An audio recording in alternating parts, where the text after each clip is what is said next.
Bonjour et bienvenue dans le Point Résistance écologique, le podcast qui raconte l'écologie, la vraie, simplement. Je m'appelle Brice Schwartz et chaque semaine je reçois un ou une invitée pour parler écologie, climat et environnement. Nous explorons ensemble les solutions qui peuvent aider l'humanité à faire face à la plus grande crise de son histoire, sans greenwashing ni bullshit. Nous abordons les problématiques qui font du XXIe siècle le siècle des menaces et nous discutons des actions les plus réalistes, concrètes et efficaces. L'effondrement de la société a déjà commencé, la sixième extinction de masse est en cours et le changement climatique entraîne chaque année de nombreux dégâts, morts et réfugiés climatiques. Alors plus de temps à perdre, c'est maintenant ou jamais. Je te laisse directement avec l'invité de l'épisode et notre discussion. Hello Mélanie. Salut! Merci d'avoir accepté l'invitation, bienvenue dans le Point Résistance écologique. Bah écoute, je suis ravie d'être là avec toi. Trop cool. Est-ce que tu peux commencer par nous parler de toi un peu en quelques mots? Ouais, en quelques mots, je m'appelle Mélanie, j'ai 25 ans. Je suis invitée parce que j'ai rejoint une cause et donc c'est tout ce qui va être végétarisme. Et donc je pense que je suis là pour débattre avec toi un petit peu de ce sujet. Impeccable. Donc du coup, ça fait depuis 2017 que tu es végétarienne. T'en parles sur la page à propos de ton site, Mélanie en Véganie.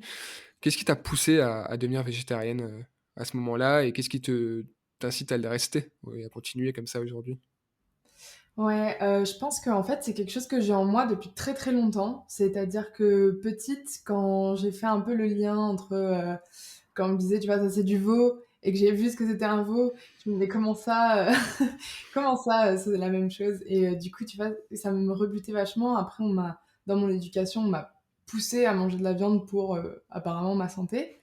Et donc, j'ai fait abstraction de ça. Mais finalement, quand je suis partie en Erasmus, vivre toute seule à l'étranger, donc en plus au Royaume-Uni, là où le végétarisme est beaucoup plus démocratisé, en fait, ça m'est revenu. Et de là, j'ai commencé à changer mon alimentation par moi-même. Et finalement, c'était beaucoup plus simple là-bas parce que les alternatives existent depuis plus longtemps, c'est beaucoup plus accepté, il y a beaucoup plus de monde qui fait partie de ce modèle alimentaire. Et donc, voilà, j'ai commencé. Si c'était en 2017, c'est parce que c'était l'année où j'étais à Cardiff. Ok. Et du coup, donc j'imagine que ça s'inscrit dans une démarche plus écologique, globale, même si évidemment il y a d'autres aspects que tu disais sur sur la souffrance animale, etc. Mais est-ce que tu peux aussi nous parler de ton engagement écologique dans la cuisine, justement, dans l'alimentation et au-delà? Ouais, carrément. En fait, j'ai développé vraiment une vision un peu plus écologique via mon alimentation parce que, au départ, comme tu le disais, je me suis lancée là-dedans pour principalement la cause animale. Mais finalement, en allant chercher et creuser un peu plus loin, je me suis rendu compte de l'impact de la consommation de produits animaux, de viande, etc., sur la planète. Et en fait, en prenant conscience du vivant autour de moi, de l'empathie que je pouvais avoir pour les animaux et du fait que je voulais préserver la planète et tous ces êtres vivants, etc., ça m'a mené vers une conscience écologique plus large et qui m'a poussé ensuite à prendre des actions individuelles donc sur différents sujets les plus connus, type acheter moins de vêtements, avoir des consommations le plus locales possible, essayer de faire attention à mes transports, etc. Mais voilà, initialement, donc j'avais ce point de départ en fait, qui venait tout simplement d'une empathie vers le vivant. Et maintenant, j'essaye de faire du mieux que je peux dans mes actions pour que ce soit écologique. Et j'imagine que c'est ça aussi qui t'a amené à créer Mélanie en Véganie? Ouais, en fait, c'était pour moi un moyen de communiquer autour de ce sujet sans me prendre les barrières de mon entourage. C'est-à-dire que enfin, je le vois que ça évolue un petit peu et que les gens sont de plus en plus réceptifs à ce genre de sujet, mais en 2017, je me sentais assez seule sur ce sujet et c'était compliqué, voilà, d'en parler, d'avoir du répondant. Et finalement, en lançant ce blog, en lançant cette page Instagram où j'ai maintenant 1500 personnes qui suivent ce que je fais, et ben, ça me permet voilà, de me dire que je suis plus toute seule, qu'il y a de plus en plus de gens qui ont des démarches comme les miennes, qu'on est un groupe en fait, et que je pense qu'on peut petit à petit changer les choses et avoir des modèles plus responsables et plus éthiques, notamment dans l'alimentation. Ok. Et du coup, Mélanie en Véganie, c'est un média, dans le sens où c'est bon, aujourd'hui, enfin, il y a le blog, ouais, les articles, sont plus aussi réguliers qu'ils l'ont Non. été à un moment, mais il y a quand même pas mal de recettes encore dessus. Et aujourd'hui, c'est surtout un compte Instagram, avec une communauté derrière. Tu peux nous parler de ce que tu fais actuellement exactement sur Mélanie en Véganie et de ce que tu vas peut-être faire, par la suite? Ouais, du coup, en fait, j'aimerais, donc dans l'idée principale, c'était de montrer les alternatives. C'était, en gros, tu vois, casser un peu ce cliché de, les végétariens et les véganes mangent, de l'herbe, tu vois? Et du coup, j'ai voulu montrer qu'il y avait, plein de plats, possibles et qu'on pouvait vachement se faire plaisir avec l'alimentation sans, aller, taper sur les animaux, quoi. Et du coup, après, en fait, j'aimerais arriver à faire, oui, voilà, peut-être, quelque chose plus, orienté média avec du contenu plus régulier. J'aimerais, en fait, petit à petit, réussir à être plus régulière sur, les articles, peut-être me former plus en nutrition aussi pour pouvoir être, plus, comment dire? Légitime en disant: «Bah, voilà, vous pouvez remplacer, tel aliment par tel aliment» et que les gens me disent pas, c'est pas équilibré, c'est pas bon pour ta santé parce qu'en fait, je serai légitime là-dessus. J'aimerais, faire du contenu,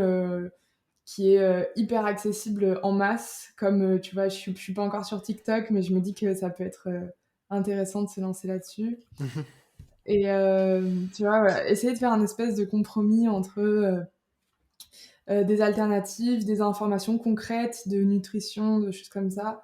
Et voilà, continuer en fait à en parler et à essayer de fédérer de plus en plus de monde autour de ces possibilités. OK, trop cool. C'est vrai que c'est important de parler des alternatives. On va revenir plus tard justement sur le fameux cliché de, les végétariens, les véganes, mangent que de l'herbe et du tofu.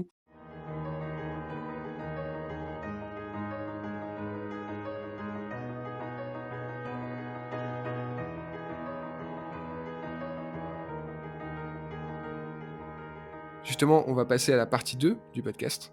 Ce coup-ci, on va discuter de sujets qui nous intéressent tous les 2, qui nous Mmh mh. concernent tous les 2, qui concernent beaucoup d'autres personnes aussi qui écoutent. Donc on a justement parlé de la caricature qu'on fait souvent de la nourriture végétarienne et végétalienne. La différence qui est pas forcément évidente toujours quand on connaît pas forcément ce milieu, enfin cette alimentation. Le végétarisme, c'est juste de se passer de la viande et du poisson.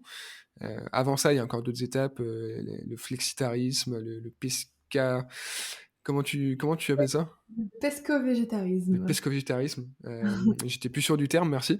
Mais en tout cas, le végétarisme, c'est vraiment juste de plus consommer de viande, de chair animale, ni de poisson. Alors que le végétalisme, ce qu'on appelle parfois par abus de langage le véganisme, même si le véganisme va plus loin que ça, le végétalisme, c'est vraiment de ne plus consommer de produits issus des animaux. Donc ça inclut le lait, ça inclut les œufs et tous les autres produits comme ça. Alors que le véganisme, ça va au-delà de l'alimentation, ça concerne aussi la consommation, on évite d'acheter, de porter du cuir par exemple. Ça va au-delà de l'alimentation. Donc là, on va vraiment se concentrer sur le végétarisme et le végétalisme. C'est déjà pas mal, 2 grandes questions. Mmh mh. Et donc justement, pour un peu contrecarrer cette idée que l'alimentation, végétarienne, végétalienne est assez morne, assez triste, alors qu'en réalité l'assiette du végétarien ou du végétalien, elle est encore plus variée que celle de quelqu'un qui consomme de la viande. Qu'est-ce que tu penses de ça? Du fait qu'en fait, on a l'impression de se couper d'une certaine partie du plaisir, en fait, et de la diversité dans l'assiette quand on se coupe de la viande et du poisson? Alors qu'en réalité, c'est là qu'on découvre justement beaucoup de nouveaux aliments, de nouvelles manières de manger en fait et de se faire plaisir.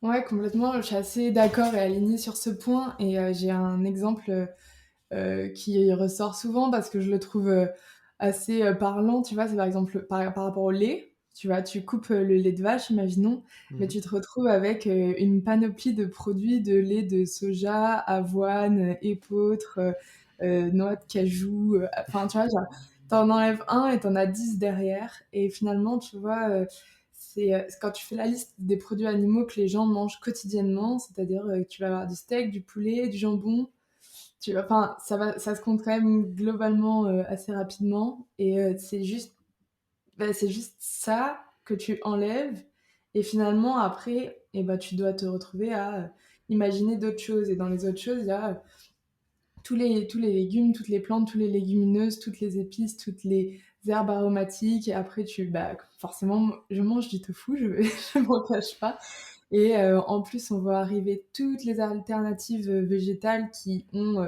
tout pour elles, c'est-à-dire des goûts, hyper, similaires à ce qu'on pourrait retrouver dans un steak, par exemple, avec des qualités nutritionnelles qui sont top, avec, un impact carbone qui est vraiment diminué et du coup, je pense que, de faire ce shift-là, ça peut paraître un peu, invraisemblable aux gens qui ont vraiment l'habitude de manger que genre, steak pâtes ou tu vois des trucs, basiques au quotidien, tu vois? Mais finalement ça se fait bien, c'est hyper intéressant.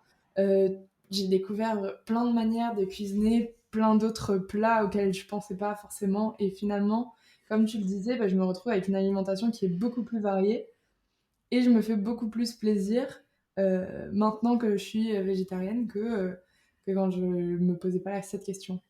Ouais, ouais, je comprends bien. Ça me fait penser à, je sais plus si c'était une image, un petit mème, un peu rigolo, un peu provoque aussi, que j'ai vu passer sur les réseaux. C'était, pourquoi est-ce que, certains, se contentent de manger toujours les 3 mêmes animaux morts, alors qu'il y a des dizaines de milliers d'espèces, enfin de plantes, en fait, on va dire, qui sont comestibles et qui peuvent être, cuisinées, quoi. Donc Bah, voilà, ça aussi c'est caricatural, mais c'est marrant de penser à ça. Hem Et je voulais aussi revenir sur un point, à ton avis, pourquoi est-ce que les substituts de viande, comme on appelle ça, donc les produits qui, justement tu disais, qui ont parfois même le goût, la texture, la saveur, de la viande, ressemblent justement à la viande, alors qu'on voudrait parfois s'en éloigner? Je sais que c'est un sujet qui revient souvent, c'est même, ouais. c'est un argument, un contre-argument en fait des non-végétariens ou qui sont un peu opposés à ça, qui disent: «Mais si vous voulez plus manger de viande, pourquoi est-ce que vous voulez que le tofu par exemple ressemble à la viande?» Qu'est-ce que tu en penses? Alors moi, je trouve que c'est pas vraiment un débat. En fait, tu vois, c'est pas pour le goût de la viande que j'ai arrêté d'en manger, c'est vraiment, la cause animale, pour l'environnement, pour ma santé, mais le goût en soi, moi, mes steaks, je les mangeais saignants et j'adorais ça et c'était pas tu vois? Enfin, sauf que le goût, ça peut pas être une excuse en disant: «Je continue de manger de la viande malgré toutes les répercussions négatives parce que c'est trop bon». Mais en fait, tu vois, ça tient enfin, tellement individualiste comme pensée de dire: «Ouais, c'est trop bon, tu peux pas arrêter», tu vois? Ça m'énerve. Non, ça m'énerve pas, allez. Mais Ça te chagrine? ça me chagrine. Mais en fait et ben, je pense que ces alternatives végétales qui ont le même goût, qui ont les mêmes textures et cetera, finalement peuvent convaincre un public, même non végétarien et c'est peut-être aussi comme ça qu'on peut aller de l'avant, parce que finalement, si tu ne perds rien, si tu as même plus besoin de renoncer à ce goût ou à cette texture, puisque tu peux la trouver dans les plantes, quelles sont les raisons pour lesquelles tu ne le fais pas, tu vois? Enfin, Mmh. du coup, moi, j'en mange rarement, mais quand j'en mange, ça me fait plaisir et tu vois, c'est quelque chose d'un peu occasionnel qui me permet de passer un bon moment sur un repas, tu vois? Ouais, ouais, je suis assez d'accord avec ça. Parce que il y a 2 points, je pense. Déjà, je pense que c'est assez rare les personnes qui arrêtent la viande ou le poisson parce qu'ils aiment pas le goût. Je pense que c'est très rarement l'argument premier. Et ensuite, effectivement, je pense que c'est un super argument marketing, enfin un argument peut-être pas, mais un super élément pour, Mmh. justement convaincre, des personnes qui sont même pas forcément dans l'esprit de devenir végétarien, mais juste pour proposer des choses nouvelles et justement pour, comme les opposants pourraient dire, pour rallier des gens à la cause, en fait, dans le sens où, bah, justement, ça a le goût, ça a l'odeur, ça a la saveur parfois. Bah, pourquoi pas tester? Et puis après, ça peut peut-être générer des vocations. Donc ouais, je pense que c'est pas une mauvaise idée, en fait, même des industriels, au final, même si, c'est pas idéal de manger, des aliments transformés industriels. Mais je pense que c'est un premier pas pour faire avancer cette idée que, la viande n'est pas le seul, le comment dire? N'est pas indispensable, en fait. Mmh. Et ça m'amène à une autre question que j'avais. On nous fait toujours, depuis, qu'on est petit et depuis bien avant notre naissance d'ailleurs, on nous fait toujours croire qu'on a besoin de la viande pour être en bonne santé. Récemment, on a encore vu le coup des ministres qui se sont insurgés contre la Beau, c'était beau. qui se sont insurgés contre, les cantines scolaires à Lyon, qui proposaient des menus, exclusivement végétariens, le temps de la crise, parce que c'était compliqué. Il y avait aucune idéologie Finalement, derrière. j'ai pas vu, mais c'était, des menus incluant, œufs ou poissons. Ouais, C'était même pas vraiment végétarien, tu vois? effectivement. Et du coup, c'est juste c'est la viande, encore une fois, tu vois? Genre le point central du repas du Français, genre on est incapable de s'en passer, enfin c'est Ouais, la fameuse. Et du coup, tout le monde monte au créneau un peu pour dire: «Non, mais nos enfants, ont besoin de viande pour bien grandir» et cetera. Alors qu'aujourd'hui, on sait que, bah, l'être humain, en fait, que ce soit l'enfant, l'adulte, la personne âgée, heu, ce qui est important, c'est pas la viande, c'est ce qu'il y a dedans. Et qu'est-ce qu'il y a dedans? Il y a des nutriments, des vitamines, des minéraux, des protéines. C'est ça qui est important au final pour être en bonne santé, pour bien grandir, comme on dirait pour les enfants. Hem, mais pourquoi à ton avis, c'est il y a est-ce que c'est une sorte d'inconscience, d'un attachement à la tradition peut-être, qui fait que, beaucoup sont autant attachés aux produits de la viande? Ou est-ce qu'il y a autre chose derrière? Je pense qu'il y a eu, plusieurs facteurs. Un des facteurs, ça peut être peut-être la pression marketing qu'il y a eu depuis des années en disant, tu vois, par exemple, je sais pas, il y a une vision très masculine rattachée à la viande, tu vois? Pour être un vrai homme, il faut manger de la viande. Mmh. Tu vois, ça, c'est un des exemples marketing qui a pu exister, mais on a vu beaucoup, beaucoup de publicité aussi liées, à la consommation de viande en général. Depuis qu'on est petit, on nous dit que c'est nécessaire pour bien grandir, alors qu'effectivement, comme tu le disais, ce qui est nécessaire, c'est les éléments à l'intérieur, les nutriments, les vitamines, les minéraux, et cetera. Pas tant, enfin, qu'ils soient végétaux ou animaux, ça importe peu finalement, mais ça a été rabâché. Je pense qu'il y a une énorme pression des lobbies. Je sais pas si tu as vu, mais notamment par rapport, aux cantines, à cette histoire des cantines, et cetera. Il y a eu des articles qui sont sortis en disant que, sans manger de viande au quotidien, on risquait d'avoir d'énormes carences en vitamine B12, etc. Et là, on voit qui a rédigé l'article.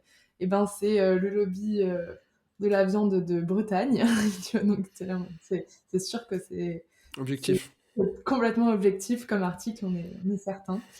Euh, et qu'en fait, bah, finalement, bah, tous ces éléments cumulés font que les gens sont persuadés que c'est nécessaire. Et en plus de tout ça, effectivement, il y a cette fameuse tradition. C'est-à-dire, tu as l'impression de perdre peut-être des souvenirs, ou tu vois, parce qu'il y a tellement de plats qui sont rattachés à la viande en France. C'est vraiment l'élément central de nos recettes, finalement. Mmh. Et je vois quand les générations au-dessus de moi, donc ma mère, ma grand-mère cuisinent, c'est toujours des plats en sauce liés à la viande, ce genre de choses.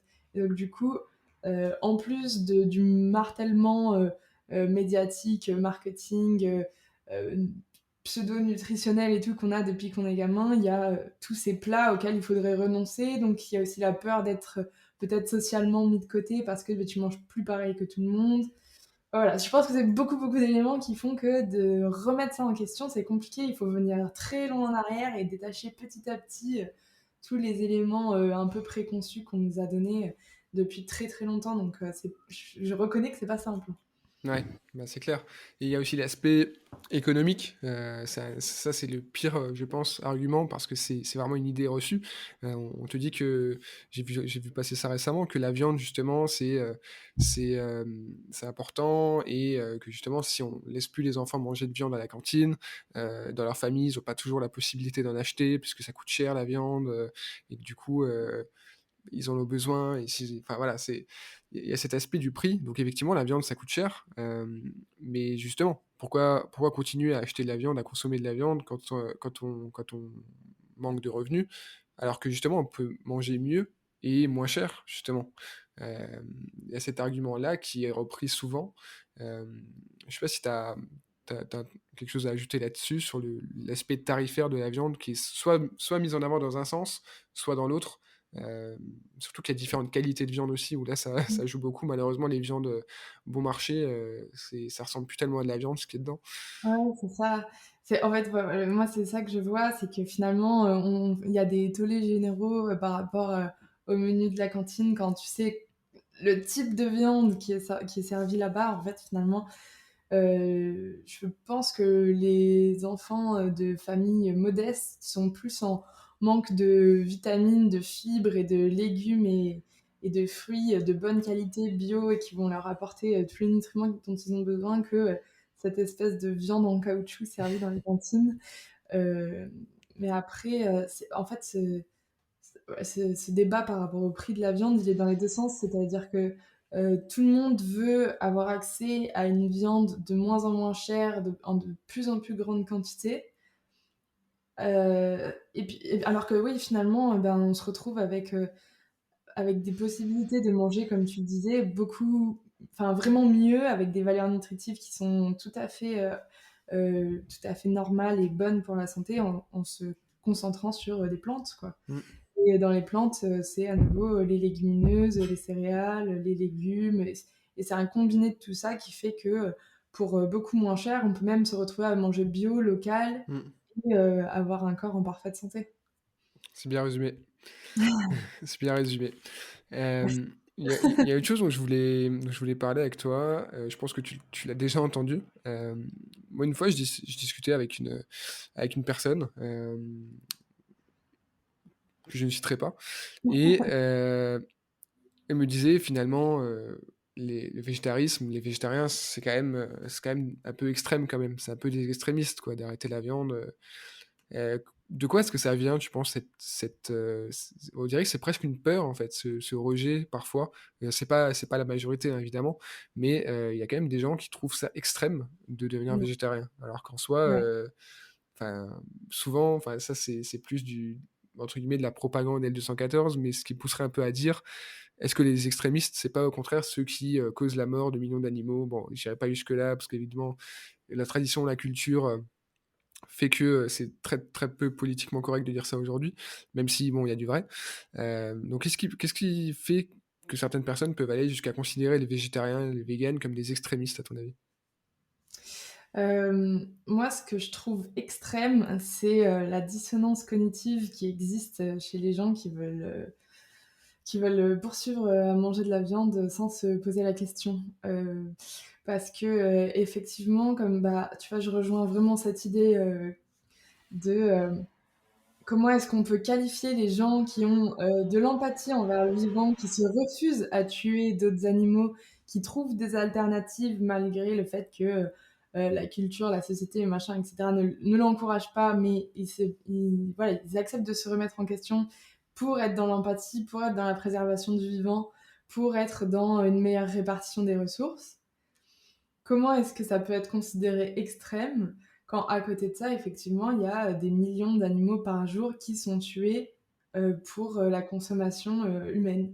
Et en fait, c'est dingue quand tu changes de perspective de se rendre compte que le mot extrême, il n'est pas du tout du bon côté pour moi, en fait. Mmh. Et tu vois, quand on inclut les animaux marins, je crois qu'on est à 60 milliards d'êtres vivants tués par an. Mmh. Et tu vois, genre 60 milliards, ça, c'est extrême, tu vois, pour moi. Et du coup, bah, j'aurais tendance à juste, rebasculer ce terme du côté de ceux qui n'acceptent pas de se poser la question de leur alimentation et qui n'acceptent pas de de considérer, ne serait-ce que réduire et de se tourner vers une alimentation un petit peu plus, orientée vers les plantes, quoi. Ouais, je comprends.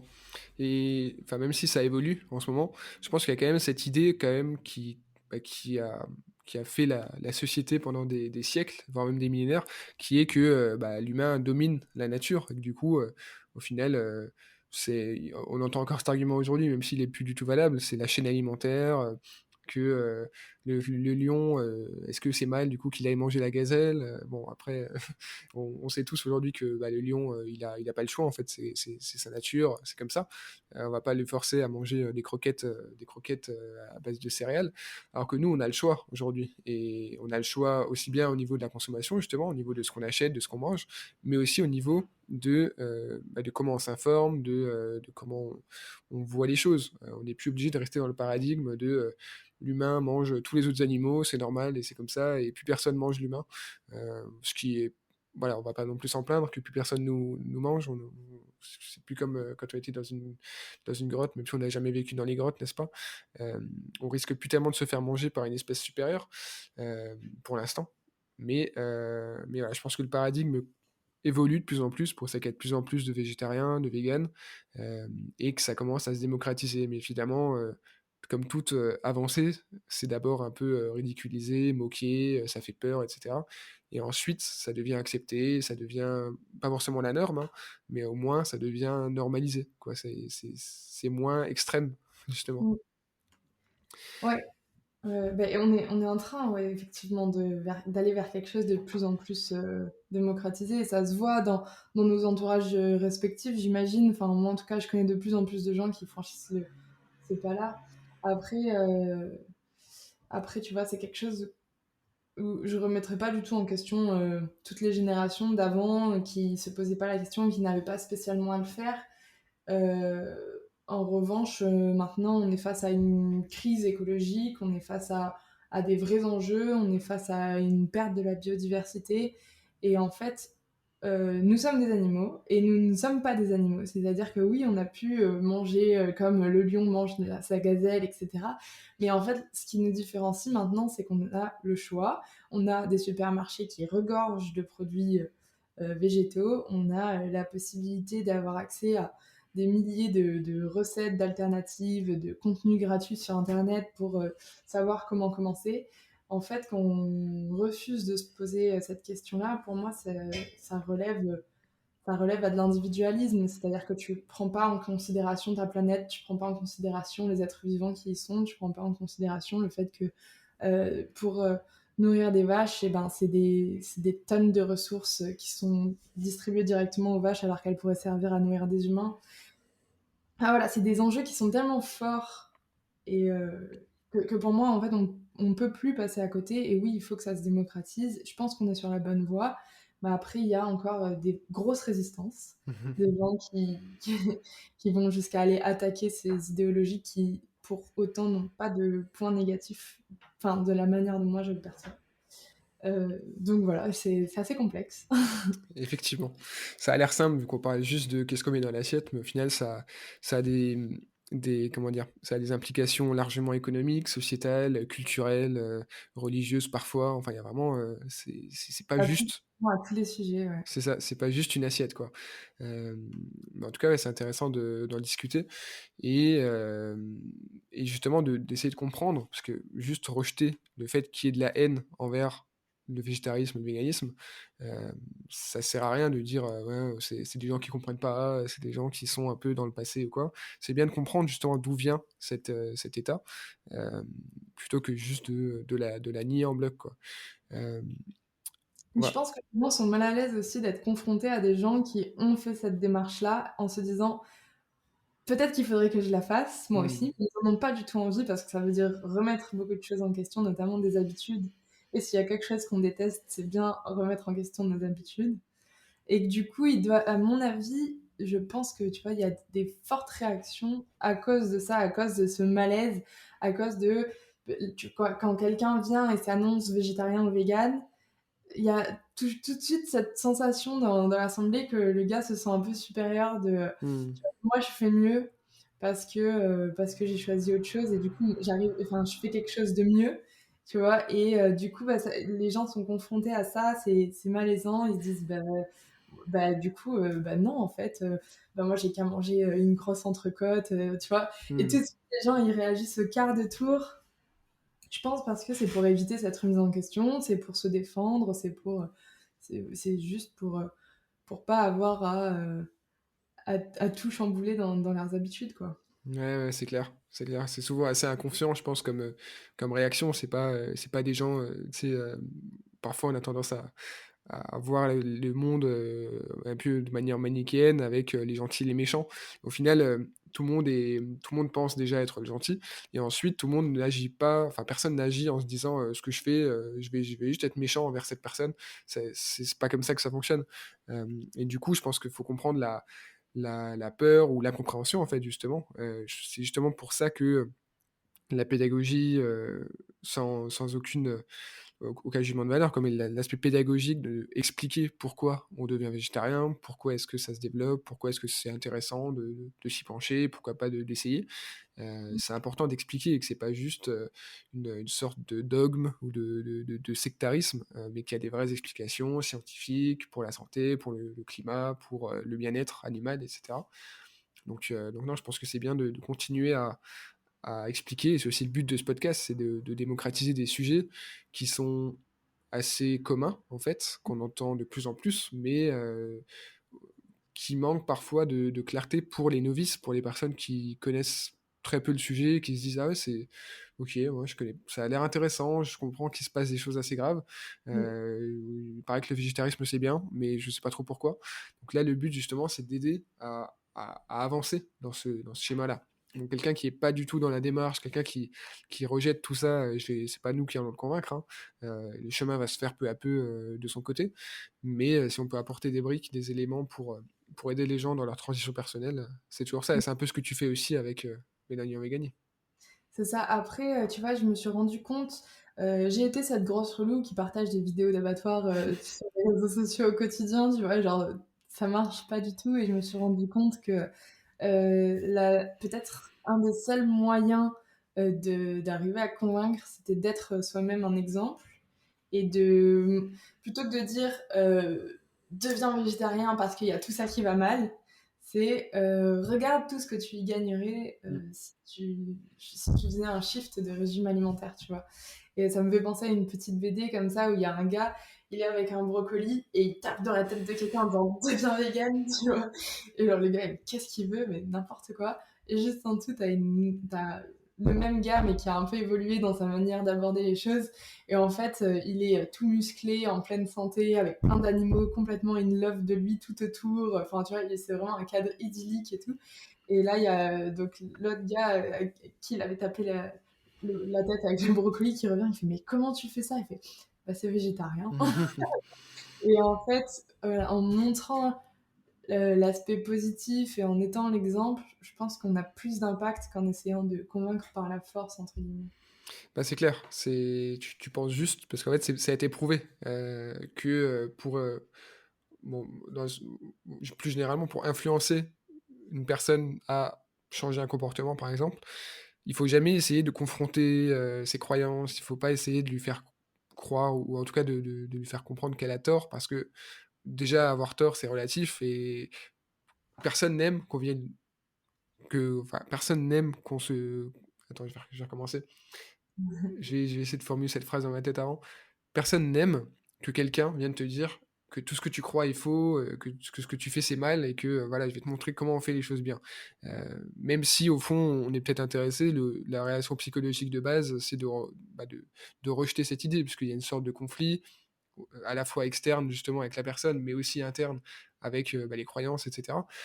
Mais effectivement, être un exemple, encore une fois, sans notion de supériorité ou de jugement de valeur, un exemple dans le sens, je fais quelque chose, si ça t'intéresse, tu me poses des questions dessus, Mm. je t'explique pourquoi je le fais, et c'est comme ça que je vais peut-être pouvoir t'influencer d'une certaine manière.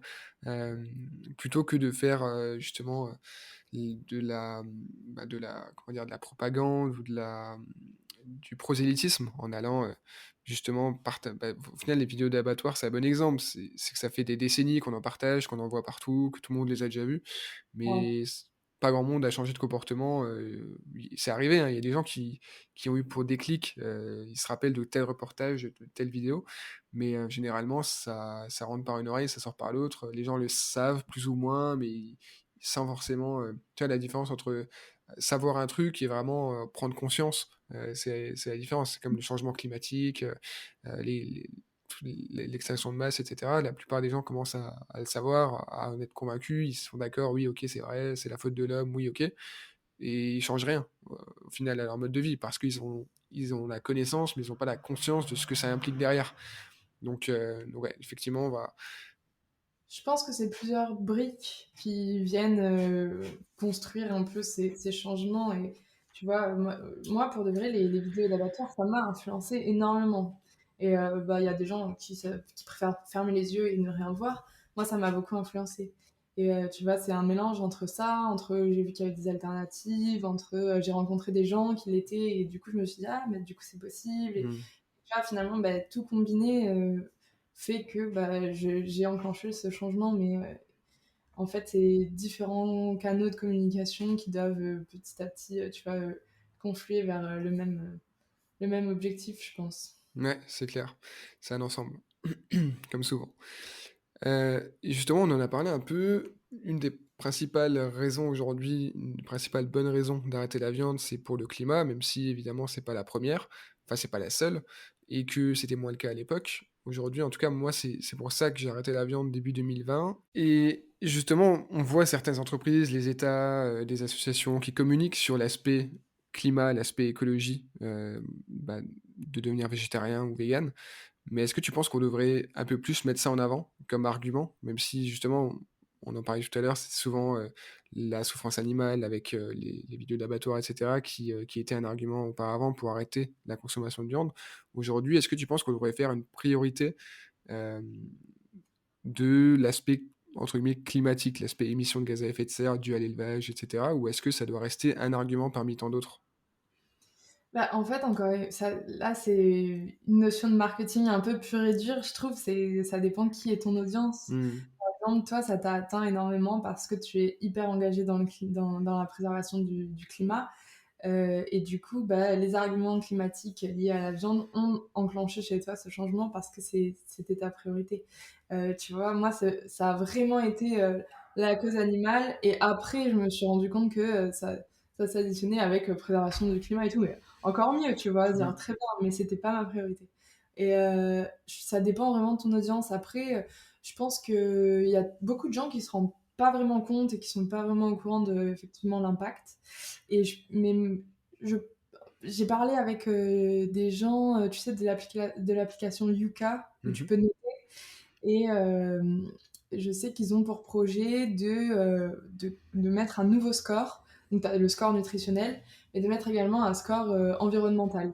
OK, trop bien. Et tu vois, je me dis que ce genre d'initiative, à terme, ça peut avoir un impact, je sais pas s'il sera fort ou pas, mais tu vois, je me dis que si, comme sur les paquets, bah, il y a écrit genre Nutri-Score D, bah, ça te donne moins envie de l'acheter, bah, il y a écrit environnement D, et bah, t'es là en mode bon, bah, peut-être pas aujourd'hui, tu vois. Ouais, Enfin, ça peut te permettre de te poser les bonnes questions au moment de l'achat, notamment, je sais pas. Donc, ce genre d'initiatives peuvent, je pense, avoir un impact, mais il faudrait à nouveau qu'elles soient multiples, il peut pas y avoir que un acteur qui fait ça. c'est Mais clair. en tout cas, c'est une idée possible à la fois d'information et de générer des impacts dans les comportements d'achat, quoi. Ouais, c'est clair. C'est assez vrai et surtout l'aspect, entre guillemets «marketing», où effectivement en fonction de qui tu as en face de toi, l'argument doit être différent. Hem, Après voilà, chacun est sensible du coup à différents aspects. Parfois c'est un ensemble, parce qu'au final tout est connecté d'une certaine manière, dans le sens où, quand tu regardes les purs écolos radicaux, qui te parlent de société écologique, des choses, en parlant d'équilibre du vivant, des choses comme ça, bah, tu te rends compte que la souffrance animale, le fait qu'on élève, des animaux, des millions, des milliards d'animaux pour les manger, pour les tuer, voilà, dans d'atroces, souffrances, dans d'atroces conditions, c'est aussi lié au fait que, on consomme de la viande et que ça pollue parce que la manière dont on le fait, émet, beaucoup de gaz à effet de serre et consomme beaucoup de ressources et cetera. Tout ça, c'est lié à un certain modèle de société, à un certain modèle de civilisation. Hem Et du coup, c'est d'une certaine manière cohérent de se dire que, peu importe l'argument, c'est l'action qui compte au final.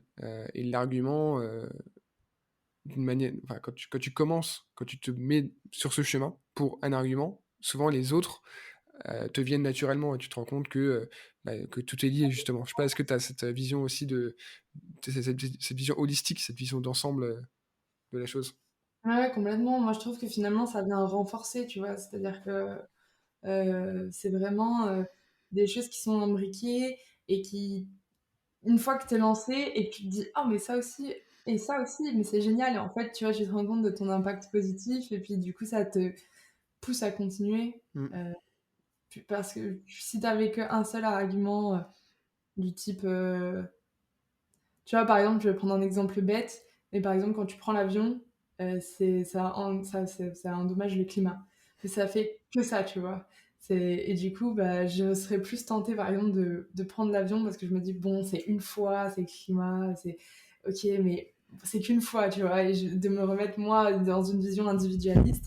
Alors que, tu vois, sur un truc qui atteint à la fois ma santé, la vie d'autres êtres vivants, l'amélioration du climat, et cetera, bah là, tu vois, c'est tellement important, euh, que je trouve que ça me maintient dans une voie qui me convient tout à fait, et dont je suis fière, et dont enfin, tu vois, j'ai envie de même convaincre les autres en mode, mais regardez, c'est vraiment super, vous devriez faire pareil. Voilà. Alors que si t'as avec un seul élément, c'est plus difficile de maintenir, je trouve.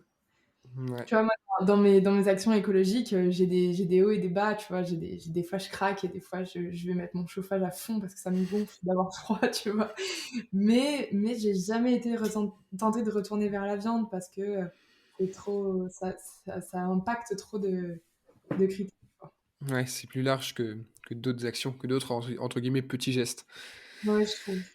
Et du coup, pour synthétiser un peu tout ça, question assez choc, j'imagine qu'il n'y a pas de réponse oui ou non, mais pour toutes les raisons évoquées, est-ce que tu penses que tout le monde devrait, à court moyen terme, arrêter la viande, le poisson, voire même les produits animaux? Oui. Non, ouais, effectivement, c'est compliqué.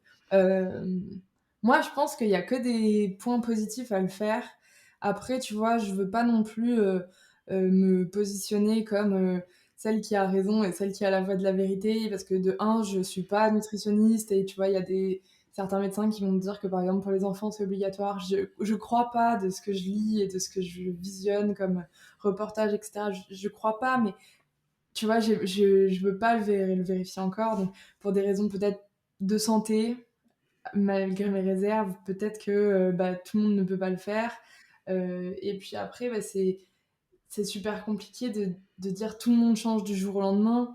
Euh, je pense que c'est bien que tout le monde se pose la question et que tout le monde envisage des transitions vers au moins des flexitarismes ou du pesco-végétarisme ou des trucs comme ça. Tu vois, je pense que déjà, si tout le monde enclenche ce mouvement-là, on est sur une voie qui est intéressante. Après, après, c'est chacun son rythme, et je peux pas aller dans la tête des gens et leur dire il faut faire ça absolument. Tu vois, genre, je suis personne pour le faire, donc voilà. Mais après, moi, dans mes valeurs et dans la manière dont je perçois la situation, oui, devenez vegan, quoi, c'est bien. Voilà.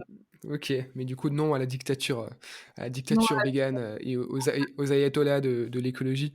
Mais c'est intéressant parce que il y avait certains médias voilà, plutôt sérieux qui se sont penchés sur la question et qui disaient que l'idéal, ce serait pas que tout le monde devienne vegan ou végétarien, mais qu'il y ait, j'ai plus toutes les raisons en tête, mais ça se trouve assez facilement en faisant quelques recherches, mais qu'il y ait au moins, allez, s'il y avait ne serait-ce qu'un tiers des gens qui étaient vraiment vegan ou végétariens, ça aurait déjà un impact exceptionnel en fait sur, sur le climat, sur la société en fait, parce que quand il y a un quart, un tiers des gens qui font quelque chose, qui pensent d'une certaine manière, ça influence tout le reste de la société.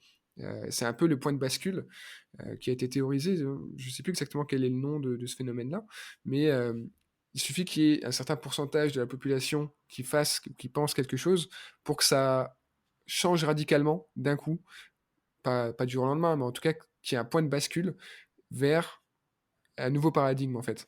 Et là aujourd'hui, on est à peu près à 5% de végétariens en France. Vegan, il me semble que c'est moins d'1%.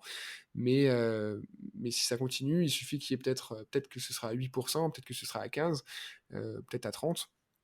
Mais il y aura vraiment un changement aussi, même sur d'autres aspects auxquels on pense pas forcément. Mais le fait qu'il y ait de plus en plus de végétariens, ça va aussi influencer l'industrie de l'élevage et de la viande. Parce qu'ils vont se dire que c'est des entreprises, donc leur but c'est de faire du profit.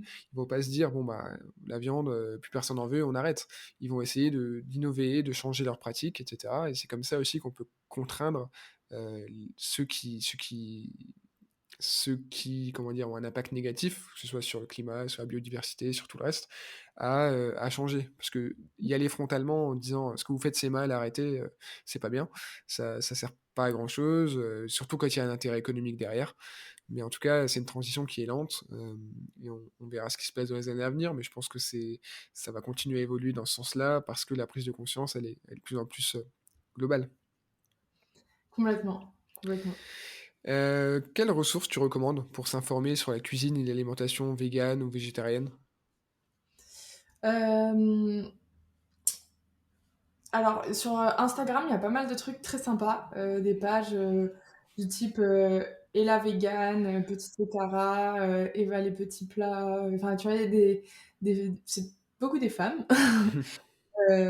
Est-ce que c'est un sujet lié, au féminisme? J'en sais rien, mais en tout cas, c'est Certainement. beaucoup de femmes, qui proposent des alternatives comme ça. Après, sur la démarche du végétarisme, le véganisme et cetera, il y a aussi des documentaires qui sont super intéressants, du type, Cowspiracy, Game Changers, qui se trouvent sur Netflix. Je sais pas si tu les as vus? Et J'en ai bien beaucoup entendu parler, mais pas vu. et ben, je t'encourage à les visionner parce que c'est vraiment intéressant. Et après en bouquin, moi j'ai beaucoup aimé, heu, attends, j'ai oublié le nom. C'était, c'est sous forme de question, c'est «Faut-il manger les animaux?» Ah, Hugo Clément? non, Non. Jonathan Safran Foer. OK, Et après il y a également celui de Hugo Clément, lui c'est, heu, «Comment j'ai arrêté de manger les animaux?» me effectivement. semble. Je crois que c'est ça. Et bah, ces 2 bouquins sont très bien aussi. Ça permet d'étudier les questions en fait sous différents angles, que ce soit, idées de recettes, impact, écologique, les impacts sur la santé, que ce soit, tu vois, genre des remises en question éthiques. Par exemple, tu vois, Jonathan Safran Foer dans son bouquin, il t'explique une recette à base de chien. Là, tout le monde est dégoûté: «Comment ça, du chien?» Et là, bah, tu vois, quand tu prends un animal autre que la vache ou le cochon, Mmh. d'un coup, ça choque. Alors pourquoi, genre, le chien, pourquoi le chien choque et pourquoi le cochon ne choque pas alors que tu vois, c'est un animal tout aussi intelligent qu'un chien, tu vois, il n'y a Ouais. pas de raison. Et du coup, tu abordes aussi toutes les notions de spécisme, où tu vois qu'en fait, on a classé les espèces en disant, bah, elles, c'est nos copains, et elles, on peut les manger. Et tu vois, ça sort de nulle part, c'est des constructions mentales. Enfin voilà, c'est plein de thèmes qui sont abordés dans toutes ces ressources, et c'est assez intéressant. Nickel.